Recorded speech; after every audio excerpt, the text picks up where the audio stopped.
High, hello everyone, good morning সবাইকে। সবাই কেমন আছো? আশা করি তোমরা অনেক ভালো আছো, আর আমিও তোমাদের আশীর্বাদে বেশ ভালো আছি। তো সকাল সকাল সব কাজকর্ম সেরে, স্নান সেরে, ভগবানকে ফুল দিয়ে তারপরে ব্রেকফাস্টও করে নিয়েছি। করে এসে ভাবলাম কেননা ভিডিওটা শুরু করা যাক। আমি বলবো না, মানে সমস্ত হাউসওয়াইফদের উদ্দেশ্যে আমি বলছি, আমাদের কিন্তু আলাদা করে একটা ছুটির দিন সেরকম কিন্তু হয় না। প্রতিদিন যার যার ডিউটি সেটা করতেই হবে। আর আমি মনে করি বাইরের কাজের থেকে ঘরের কাজ করা খুবই কঠিন, খুবই কঠিন।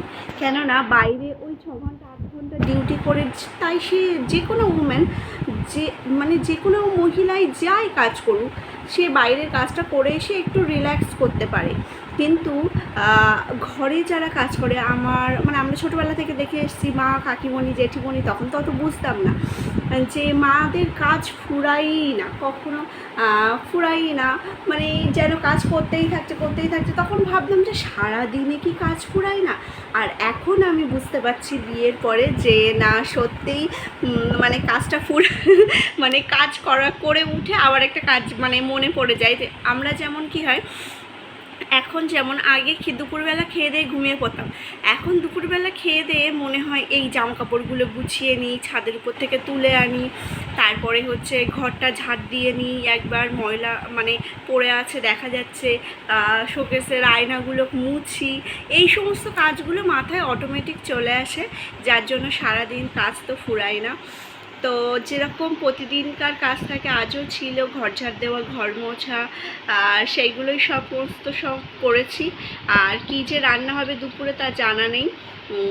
মা পুজো দিয়ে উঠুক, তারপরে আর কি রান্না বান্না হবে বলবে, সেইভাবে কাটাকুটো করে দেবো। তো ভিডিওটা তোমরা স্কিপ না করে দেখতে থাকো। আর আমার ভিডিও কেমন লাগছে অবশ্যই কমেন্টে জানিও। তোমরা তোমাদের ওপিনিয়ন রাখতে পারো যে কিভাবে ভিডিও করতে হবে, বা কি আরও কোনো কিছু মানে প্রয়োজন আছে কি না আমার কথা বলার মধ্যে, বা আমার ভিডিওর মধ্যে কিছু ভুল আছে কি না, অবশ্যই তোমরা সেটা আমাকে জানাতে পারো। আমি আমার সাধ্যমতো অবশ্যই চেষ্টা করব সেটা শুধরে নেওয়ার। তো সারাদিনের খাটাখাটনির অবসান ঘটলো। তার মানে আমরা তো বেশিরভাগই কাজ করি খাওয়ার জন্য। যদি খিদে না থাকতো তাহলে সত্যিই না এত কাজবাজ করতে হতো না। যাই হোক, সবাই কথা শোনে, কিন্তু পেট মহাজন একদমই কথা শোনে না খিদে পেলে। তো ঝটপট দেখে নাও আজকে দুপুরের মেনুতে কী বানিয়েছিলাম। গরমে খুব বেশি রান্না করতে পারিনি। থানকুনি পাতা বাটা ছিল, পটল ভাজা ছিল, আর কুচো চিংড়ি, যেটা পেঁয়াজ দিয়ে কাঁচা লঙ্কা দিয়ে ভাজা ছিল, আলু ভাজা ছিল, তারপরে টক ডাল ছিল, তেঁতুল দিয়ে করা হয়েছিল, আর এটা উচ্ছে দিয়ে আরও সব রকম সবজি দিয়ে একটা পাতলা সর্ষে বাটা দিয়ে ঝোল মতো করা হয়েছিল। গরমে বেশ ভালো লাগে এরকম তরকারি। আর মাছ ভাজা করেছিলাম, কেননা মাছের আর বেশি কিছু করা হয়নি, মাছের ঝোল বা তরকারি আজকাল করা হয়নি, সবাই মাছ ভাজাই খেয়েছি। তারপরে খেয়ে দিয়ে ঘুমিয়ে পড়েছিলাম, তোমাদের দাদাভাই ডিউটিতে চলে গিয়েছে। আর দেখো, বিকেলবেলা খুব মিষ্টি একটা মেয়ে আমার সাথে দেখা করতে এসেছিলো। তো তার সাথে কথাবার্তা বলে তারপরে তারাও চলে গেল, সন্ধে হয়ে গিয়েছে। তাই স্নান সেরে এসে বসলাম ঠাকুর প্রণাম করে। তোমাদের দাদাভাইয়ের ডিউটি ড্রেস মোট 3টে 4টে, এবার একটা করে এক সপ্তাহ পরে যায়, তারপরে সেটা হচ্ছে বাড়িতে রেখে যায়, অন্য আরেকটা পরে যায়। এবার সবগুলোই কেচে ইস্ত্রি করা থাকে, মানে রেডি করাই থাকে। তো দেখো, এইটা খুলে গিয়েছে, এই রিসেন্ট মানে কালকে খুলে গিয়েছে, যেহেতু আমার এখনও কোনো এর থেকে ব্যাচগুলো খোলা হয়নি, কিন্তু এটা আজকে খুলে রাখবো, কেননা কালকে কেচে দেবো। দেখো, সব কিছু করে নিয়েছে। আর এইগুলো আলাদা করে নিয়েছি, বেল্ট, তারপরে বাঁশি যেগুলো থাকে, এইটা হচ্ছে শোল্ডারে থাকে।